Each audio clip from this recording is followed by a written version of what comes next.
Good morning, everybody. Mike and I are at Disney's beautiful Riviera Resort. We popped in for some boozy coffees and some breakfast and just a nice relaxing morning here at the resort.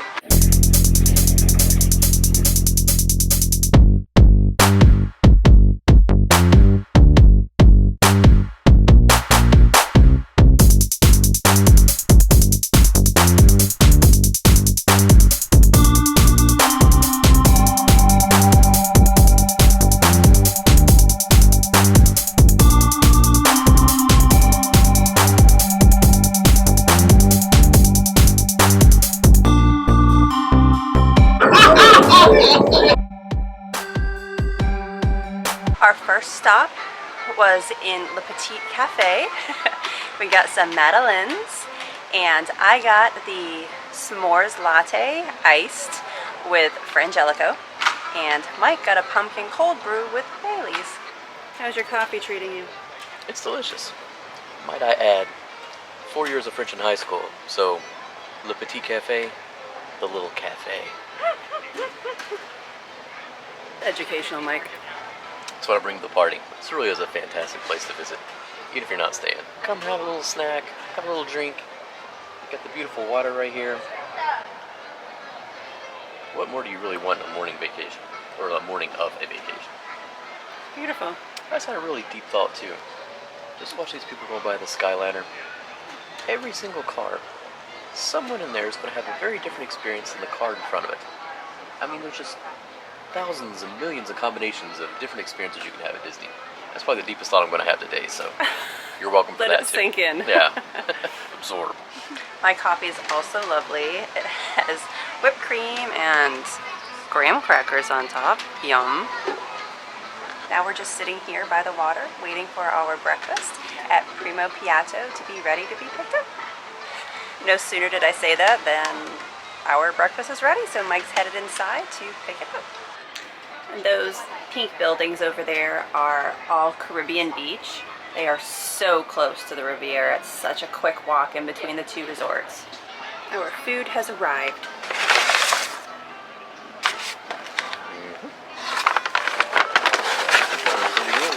Probably. Let's see what we got here. Oh, it looks like mine. Mike got the croak madame, which is with a side of sausage. Nice jiggly egg on top. Some yummy looking ham in there. Can't wait to see what you think. I'll be your croak madame. Gonna break that yolk. And get a little swirly. There you go. Oh, this is nice. And then you want to move that yolk to the bread that doesn't have anything on it to kind of soak it up a little bit. No dry bread left behind. How is it? That's delicious. It's pretty sizable too. No, that's a good chunk. And I have to say, Beth sent me on a roller coaster of emotion today. I decided to come to Riviera this morning, but I was literally just coming for coffee. That was kind of my only thought process, and I thought we'd go over to Epcot afterwards. Walk through the front door and walk in the little coffee place, and Beth just decides, I guess, someone planted the seed of Topolino's Terrace in her head. She gets on the app.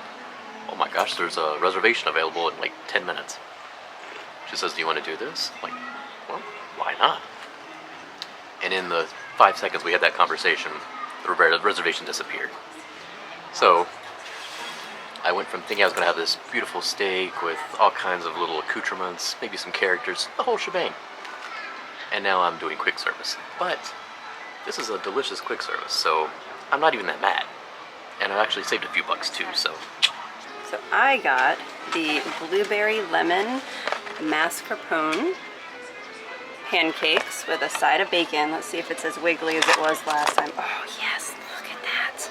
Look at that delicious fatty bacon. You can hear it squeal. Yes. Oh, this mascarpone deliciousness. It's a good sized dollop you got there. There's a dollop. And they even have sugar-free breakfast syrup right here at the table.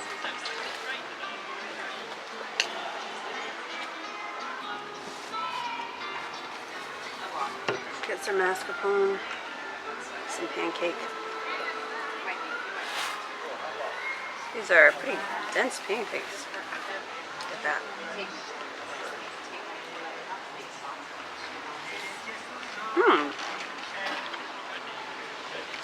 Okay, so I said they're dense pancakes because they take a little effort to cut into them.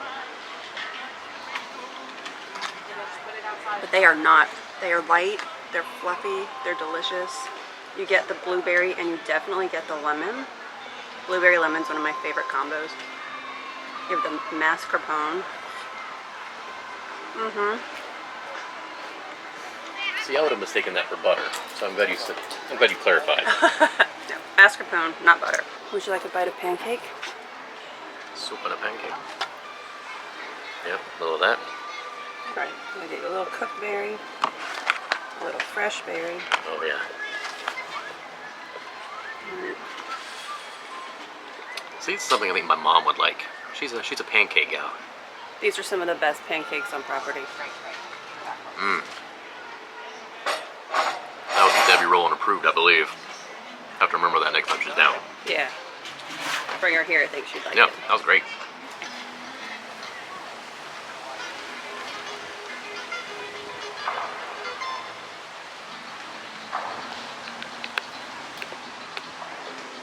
Bar Riva is just on the other side of Primo Piatto.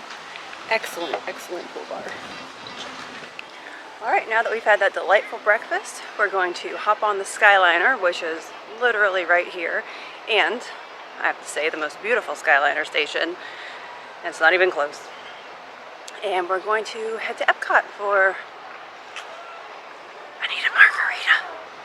Also, Food and Wine is going to be wrapping up here in another 2 weeks, I think, from now. And I'm not entirely sure we're going to be back at Epcot prior to that concluding. So this might be our last chance at Food and Wine this year. So I don't know if I'll try to hit up a few favorites. Maybe something new. We haven't been to the Mexico booth this time. No, we have not. But I can promise you what I will not be having is a white coffee.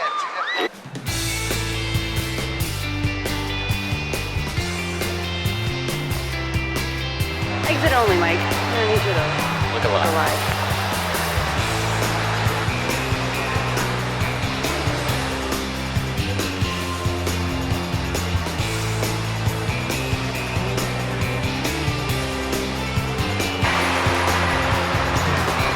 The wraps are cool, but I like when you get one without a wrap because you get the best view.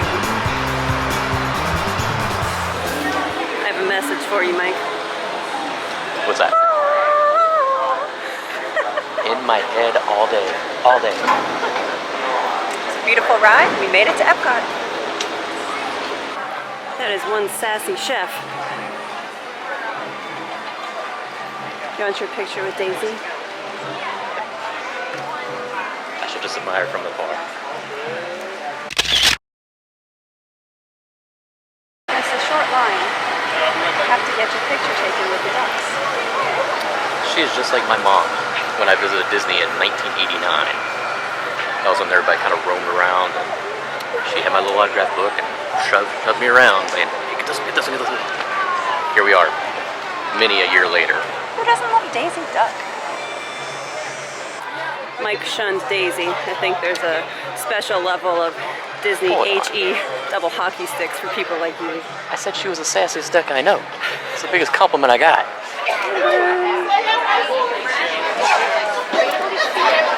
Mike wanted to do a Rosen Crown first.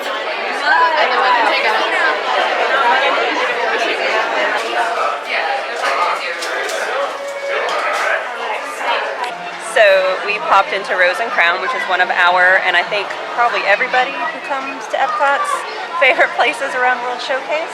And if not, I don't want to hang out with you. You can't sit with us. I got Black Velvet, which is, you know me, what I always get. It's cider and Guinness.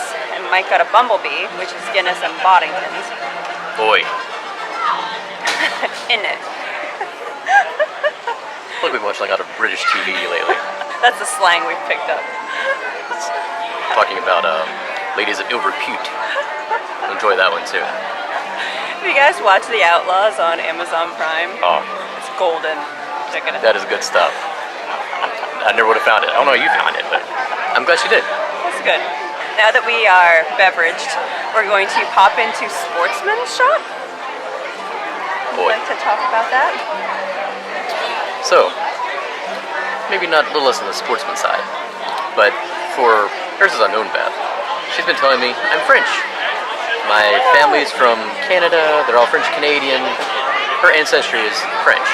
No, I'm mostly Scottish, and that's always been the case. My grandfather is French Canadian. All they talk about is friends.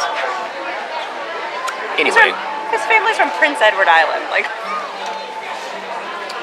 the good thing is DNA doesn't lie.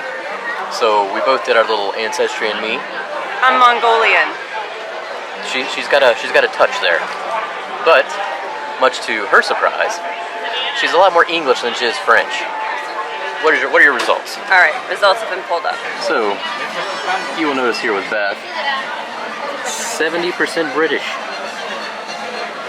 How much French? 2%. Also a lot of Scottish, which is what I always say. A lot of Scottish. I see one Scottish city. But it's very near the top. Well, maybe this one too. I don't know about. I've never seen that one. That's a mouthful to pronounce. And over here, more British. Finnish. Got a smidge Finn. There's a hint of Finn. Mongolian. Sardinian. Beth has a lot more variety. I'm kind of stuck. Northwestern European and nothing else. I think the finish is why I have to put on more sunscreen than typical. I'm gonna blame that.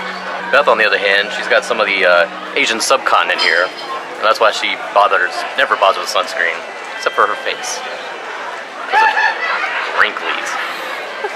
Anyway, this new ancestry thing has actually given us a commonality, if you will.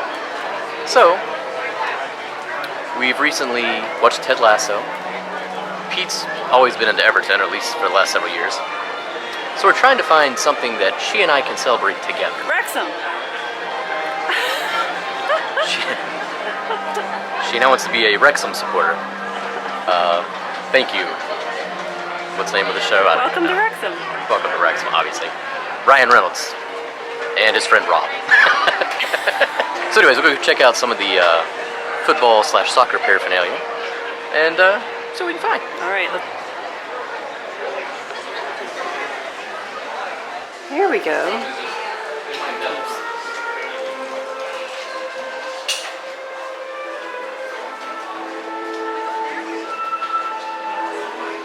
Do I need this Beatles hat? That's cool. I can support the Rosen Crown. That's cool. Built-in bottle opener. Oh, it is. You can get behind that too. Who knew? That's a nice hat. Never seen that before. How do we have that? So is this the team we're supporting, Mike? Rosen Crown? That would be my preferred sponsor if I owned a club. This is cool. It's close to Wrexham. Because they're in Wales. And I breed Welsh ponies, so it makes sense. It all connects. More so for you than for me. What's better? Dragons? Or lions? Dragons or lions? Wrong. Dragons. We need this for our fireplace. Look at that. I would like that. In fact, I would like to turn our foyer into this. We need some chain mail. Foyer? No. I see stuffed corgis. Cute. She does like a corgi. So we struck out on the football club jerseys. They've changed this store quite a bit since, I don't know, last time I was in. But we have found one thing that we can agree on and support, and it's the Rosen Crown sponsorship. We'll be getting jerseys of those, and just every time we do some sort of football-related thing, just go wear it. Go Crown. Go Crown. Have a pint. Raise a pint to the Rosen Crown.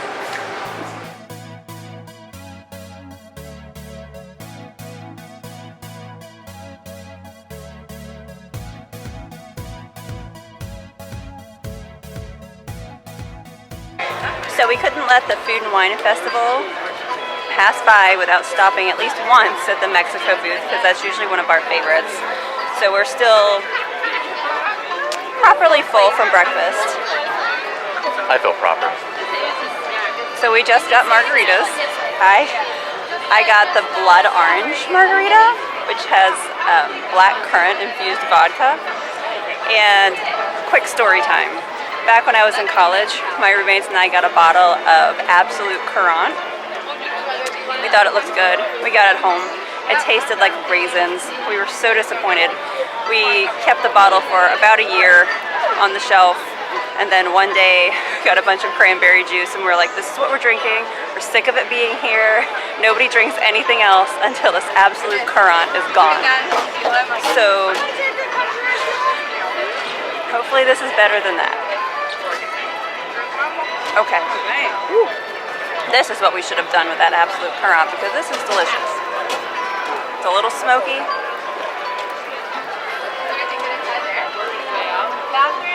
A little sweet. Very good. Mike got the It Takes Two to Mango margarita with no Absolute Currant. Not a raisin guy. I like grape, but once they start shriveling up and become raisins, anyway. That tastes almost like straight up pod juice. Really? You want to try mine? Yeah, it's super sweet. I really don't taste the alcohol. Question. What are these tiny little red seeds that look like, holly berries that might have poisoned you as a kid? I need answers, people. Answers. This one has a little bit more spice, a little bit more, I almost want to say flavor. Like there's just more complexity to this. Yeah. Whereas this is just, it's like mango juice, but it really tastes a lot like pod juice. Agreed. I like mine better also. Yep, I would say this is the bang for the buck. Alright, so they are just pink peppercorns. And considering that this is a tequila margarita and yours is a mezcal margarita, it's baffling to me that mine is smokier than yours. It is. And the peppercorns may have a little something to do with it. Beth mentioned spice earlier, and there's a spice to it, but it's a pepper. Like, that makes perfect sense now. I couldn't place the taste, but knowing those are peppercorns, it tastes a little peppery. It's good. It's good. This tastes like something you can get at La Cava. This tastes like something you would get outside. We had to make a quick pit stop into the Norway Pavilion. One of my faves is one, I love the Frozen ride. And two, I love the fjording, because I like to, every time we come, peek at all of the Helly Hansen coats.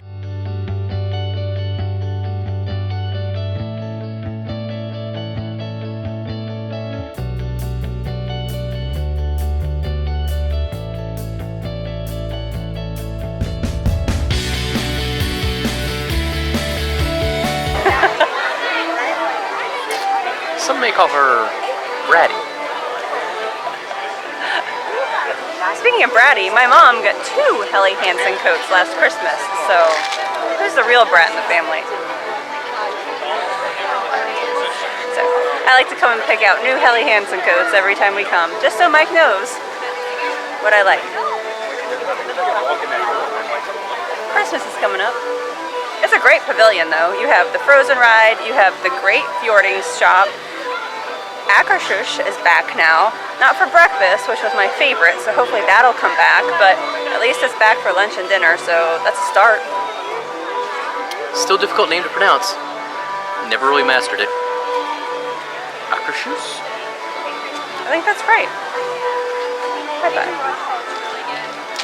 Also, the little chapel has a great place to hop in, hide, have a cocktail, and people watch. I think you just needed to stir your margarita, Mike. It's better at the bottom. It is. It's like a choose your own adventure kind of thing. This is different than it was 10 minutes ago. It's smokier and weirdly also has more mango flavor. Yeah. It's a weird chemistry experiment. You should have finished that. I know we split halvesies, but I think you got kind of cheated. I got juice heavy on top. Yeah. You finish that up because it's definitely better now. I still prefer mine. Yours also looks better. Like you've got little peppercorns, you Yeah. got some decor in there. Who doesn't like a drink with decor? I'm not very good at decorum, so take a little decor with my beverage. Also, as an aside, you weren't here when we did the Great White Condiment Adventure Round 2. Why would I be? India booth. One of the tops of the festival this year. Based on its white condiment heritage? No, just based on the dishes. You had tikka masala, Okay. you had samosas, Okay. and like paneer sticks.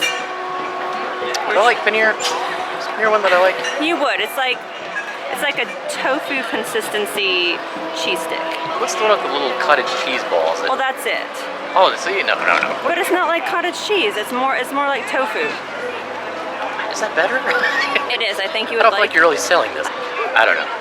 There's so many other options that don't involve something suspicious, like cottage cheese masquerading as a tofu stick. Come on. Thank you guys for coming with us on our very short, very random last day at the Food and Wine Festival. Don't forget to like and subscribe. And as always, it's been a most gratifying day. Bye.